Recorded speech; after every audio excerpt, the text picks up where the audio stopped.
Pada malam tanggal 1 Desember 2010, sebuah pinggiran kota yang tenang terganggu dengan suatu peristiwa kejam. Nathan Payette, seorang sersan Angkatan Udara Amerika yang berdedikasi, sedang bersiap untuk menjalani shift malamnya. Saat dia berjalan ke garasi, keheningan malam itu hancur karena tiba-tiba terdengar suara tembakan beberapa kali. Nathan terkena tembakan beberapa peluru yang menyebabkan dia terhuyung ketika berjalan kembali ke dalam rumah dan jatuh tak sadarkan diri di depan keluarganya. Nathan Payette lahir pada 12 Februari 1982 di Pulau Guam. Dia adalah salah satu dari 5 anak Mateo Payette dan Carolina. Menurut mereka yang mengenalnya, Nathan adalah seorang yang penyayang, suportif, patuh, dan hormat. Dia senang tinggal di Guam, tempat dia menikmati berselancar dan mendayung di pantai-pantai indah. Saat masih remaja, Nathan bertemu Michelle, cinta dalam hidupnya, dan mereka mulai berkencan saat keduanya masih di sekolah menengah. Tak lama kemudian, mereka memiliki anak pertama. Guam adalah wilayah yang berada di bawah kedaulatan Amerika, tetapi bukan bagian dari wilayah Amerika. Status ini memungkinkan Nathan untuk bergabung dengan Angkatan Udara Amerika pada bulan April 2002. Meskipun Nathan bertugas di tempat yang sangat jauh, hubungan mereka tetap bertahan dengan baik. Penugasan pertama Nathan adalah di Pangkalan Angkatan Udara Elmendorf di Alaska. Pada tahun 2006, dia pindah ke Pangkalan Angkatan Udara Davis Mountain di Arizona. Pada tahun yang sama, dia menikahi Michelle, pacar pertama dan satu-satunya. Mereka lalu menyambut anak kedua yang memperkuat ikatan cinta mereka. Pada tahun 2007, Nathan berusaha memperoleh keterampilan baru dan memulai pelatihan dalam persiapan logistik dan manajemen material. Dia kemudian dipindahkan ke Pangkalan Angkatan Udara Nellis, di mana dia bekerja sebagai supervisor untuk Skuadron 99. Pada tahun yang sama, ia dipromosikan menjadi bintara junior yang bertanggung jawab atas bagian pasokan pemeliharaan untuk skuadron pesawat serang. Nathan yang kemudian bertugas dalam Perang Irak digambarkan oleh rekan-rekannya sebagai seorang pekerja keras yang setia kepada negaranya dan bangga mengenakan seragamnya. Sekembalinya, dia ditugaskan di Pangkalan Udara Las Vegas. Selain karir militernya, bagi Nathan, keluarganya adalah dunianya. Saat itu keluarga mereka sudah beranggotakan 6 orang. Nathan sangat mencintai istri dan 4 anaknya yang berusia antara 2 hingga 9 tahun. Menjelang ulang tahunnya yang ke-28, Nathan telah berpangkat sersan teknis bagian pasokan pesawat yang ditugaskan di Skuadron Perawatan Pesawat 757. Dia melatih tim T-Ball Dodgers dan bekerja shift malam untuk mendapatkan penghasilan tambahan. Michelle telah terbiasa dengan gaya hidup militer ini. Ia bertugas mengurus anak-anak, pekerjaan rumah tangga, dan bekerja di perusahaan telemarketing.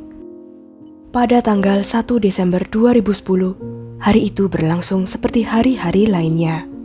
Namun Michelle merasa tidak enak badan dan pulang lebih awal dari biasanya. Mereka makan malam keluarga bersama dan menghabiskan waktu di ruang tamu tempat Nathan tidur sebentar sebelum memulai shift malamnya. Pada malam itu, alarmnya tidak berbunyi dan dia terbangun jam 11 malam. Dengan tergesa-gesa, dia mengenakan seragamnya dan berjalan ke garasi sekitar pukul 11:30 malam. Tak lama kemudian, suara tembakan berkali-kali memecah kesunyian dan Nathan terhuyung kembali masuk ke dalam rumah dan ambruk seketika. Ketakutan dan syok, keluarganya hanya bisa berteriak dan menangis. Nathan telah ditembak 5 kali di rumahnya sendiri. Michelle dengan panik menelepon 911 untuk melaporkan pendarahan hebat yang dialami suaminya. Operator mencoba menenangkannya dan menginstruksikan dia untuk melakukan CPR. Meskipun demikian, Nathan tidak dapat diselamatkan. Detektif Todd Williams dari Kepolisian Metropolitan Las Vegas adalah orang pertama yang tiba di tempat kejadian. Pintu garasi terbuka lebar dan memperlihatkan sejumlah besar darah di dinding, lantai, dan di sekitar bangku angkat beban yang biasanya digunakan Nathan, serta di dalam kendaraan. Bagian seragam Nathan yang berlumuran darah tergeletak di lantai, tempat para medis meninggalkannya di sana. Saat dimintai keterangan oleh polisi, Michelle menggambarkan bagaimana hari itu berbeda dari rutinitas biasanya. Lalu dia mendengar suara tembakan ketika Nathan meninggalkan rumah, tetapi tidak menyelidikinya karena suara itu membuat takut anak-anak mereka. Setelah itu, dia melihat Nathan masuk kembali dalam keadaan terluka. Polisi menemukan kunci dan dompet Nathan di tempat kejadian, dengan semua barang-barangnya masih utuh, mengesampingkan perampokan sebagai motifnya. Polisi yakin bahwa pelaku memang menargetkan Nathan karena mengetahui jadwal dan rutinitasnya, serta kemungkinan besar telah menunggu di seberang jalan.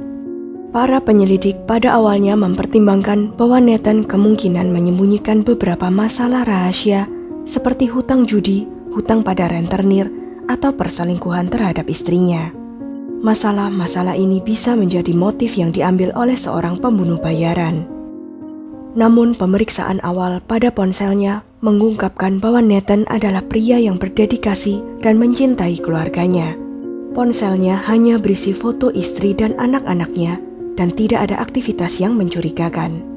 Para detektif menggambarkan Nathan hanya sebagai pria yang baik. Ketika mereka bertanya pada orang-orang di lingkungan sekitar, beberapa orang melihat sebuah mobil hitam melaju kencang setelah tembakan terjadi. Sementara yang lain menyebutkan telah melihat seorang pria dengan hoodie coklat melarikan diri dari tempat kejadian. Setelah mendengar berita buruk tersebut, orang tua Nathan yang masih tinggal di Guam bergegas mengejar penerbangan pertama ke Las Vegas. Ibu Nathan menangis tak terkendali sepanjang perjalanan ke Amerika. Ketika dia tiba di Las Vegas, Michelle pingsan di pelukannya. Kakak laki-laki Nathan, Eric, dan istrinya Veronica juga diwawancarai oleh penyelidik. Menurut Veronica, meskipun Nathan dan Michelle memiliki hubungan yang baik dan peduli satu sama lain, dia melihat sesuatu yang tidak biasa dengan mereka. Belum lama ini, saat pertemuan keluarga Thanksgiving, dia merasakan ketegangan di antara Nathan dan Michelle. Eric juga memperhatikan tanda-tanda adanya kesulitan keuangan, seperti dapur dan lemari esnya yang hampir kosong. Dalam wawancara kedua, sementara penyelidik mencari petunjuk tentang mobil hitam misterius, Michelle mengakui bahwa mereka menghadapi masalah keuangan, yang menjadi alasan mengapa Nathan bekerja shift ganda. Dia juga menyebutkan bahwa seorang rekan kerja di pekerjaan telemarketingnya mengendarai mobil yang sesuai dengan deskripsi yang terlihat pada hari penyerangan. Michelle juga mengakui adanya perselisihan dalam perkawinan mereka dan adanya godaan pria lain di tempat kerjanya. Polisi mengikuti petunjuk tentang mobil dan rekan kerja yang dijelaskan oleh Michelle. Mereka dengan cepat mengidentifikasi Michael Rodriguez, seorang terpidana kriminal berusia 31 tahun dengan riwayat pemalsuan dan pencurian. Ketika dihubungi oleh polisi, Michael setuju untuk datang ke stasiun dan menjawab pertanyaan. Dia menyangkal ketertarikannya pada Michelle dan keterlibatan apapun dalam kejahatan tersebut. Namun analisis komunikasi mengungkapkan pertukaran pesan teks yang aneh antara Michelle dan Michael sesaat sebelum kejadian. Pesan tersebut menyebutkan kontrak dan merujuk ke klien bernama Van Dyke, yang diduga penyidik merupakan kode untuk suatu tindakan kriminal. Pada jam 11:12 malam, Michael mengirim pesan kepada Michelle yang mengatakan semoga kamu merasa lebih baik dan menyatakan dia akan menyelesaikan kontrak Van Dyke pada pagi hari. 2 menit kemudian, dia mengirim pesan lain menanyakan apakah Michelle perlu beristirahat dan berterima kasih atas bantuannya. Pada jam 11:19 malam, Michelle menjawab bahwa dia telah meminum obatnya dan sedang tidur, tetapi suaminya baru saja membangunkannya ketika dia bergegas keluar pintu. Bagian yang paling mencurigakan adalah ucapannya tentang keterlambatan kontrak yang mengganggunya. Saat diinterogasi, Michael bersikeras bahwa pada malam di hari peristiwa itu, dia berada di sebuah department store terkenal sekitar jam 9 malam, di mana dia bertemu dengan mantan bintang film dewasa bernama Shannon. Dia mengaku mereka memiliki ketertarikan dan check-in di Sunset Station Hotel sekitar jam 11 malam untuk one night stand. Tanpa bukti yang cukup untuk menuntutnya dan perlu memverifikasi alibinya, detektif terpaksa melepaskan tersangka utama mereka. Perkembangan mengejutkan segera muncul dari seorang wanita yang identitasnya dirahasiakan. Wanita itu menghubungi penyelidik dan memberikan rincian tentang peristiwa tersebut, mengungkapkan bagaimana dia dipaksa untuk menutupi kejahatan malam itu. Wanita tersebut diidentifikasi sebagai Shannon. Dia mengungkapkan bahwa dia ditawari 5% dari beberapa ribu dolar yang akan diperoleh Michael untuk membunuh Sersan Nathan. Shannon menyebutkan bahwa rencana itu melibatkan dua orang lain, seorang wanita bernama Jessica dan pasangannya Corey yang memiliki banyak catatan kriminal. Corey pernah dihukum karena perampokan, kepemilikan kendaraan curian, perampokan bersenjata, dan penipuan menggunakan kartu kredit. Pada malam peristiwa tersebut, Shannon dan Michael berada di sebuah apartemen di Henderson, tempat Jessica dan Corey tinggal. Sekitar pukul 11 malam, kedua pria itu pergi dengan Cadillac hitam untuk melakukan apa yang Shannon pikir sebagai perampokan. Jessica hanya memberitahunya bahwa mereka mengincar seorang pengedar heroin dan membutuhkannya sebagai alibi. Jessica lalu menyalakan perapian apartemen itu. Dan ketika kedua pria itu kembali, Shannon melihat mereka membakar pakaian mereka, menghancurkan ponsel mereka, dan menyemprotkan pengharum ruangan. Kemudian, Michael dan Corey menyuruhnya berbohong kepada polisi dan menguatkan alibi mereka. Malam itu, Shannon tidak sengaja mendengar tentang penembakan Nathan dan menyadari bahwa yang mereka lakukan adalah pembunuhan, bukan perampokan. Terkejut dengan kenyataan itu, Shannon memutuskan untuk melapor ke polisi, sambil menangis mengungkapkan kekhawatirannya akan nyawanya. Penyelidik kemudian segera memverifikasi pengakuan Shannon dengan rekaman CCTV dari Sunset Station Hotel. Rekaman tersebut mengkonfirmasi bahwa Michael dan Shannon memasuki hotel 40 menit setelah penembakan, bukan pada pukul 11 malam.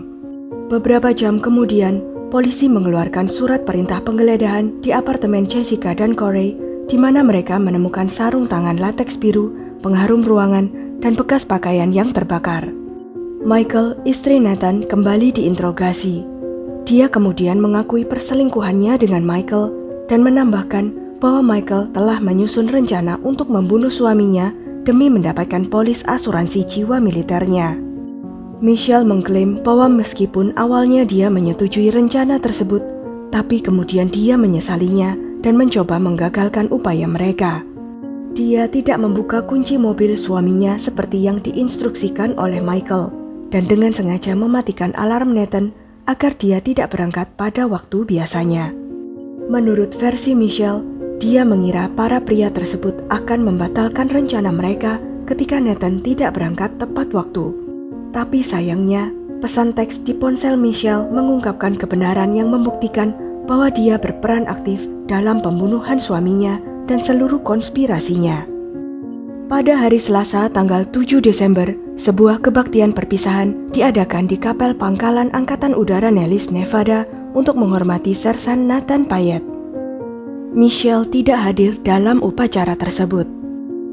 Dalam waktu 6 hari sejak penembakan terjadi, detektif kepolisian Las Vegas berhasil menyatukan teka-teki kasus tersebut, dan pada tanggal 8 Desember, mereka menangkap 3 tersangka utama. Michael 31 tahun, Corey 33 tahun, dan Jessica 23 tahun.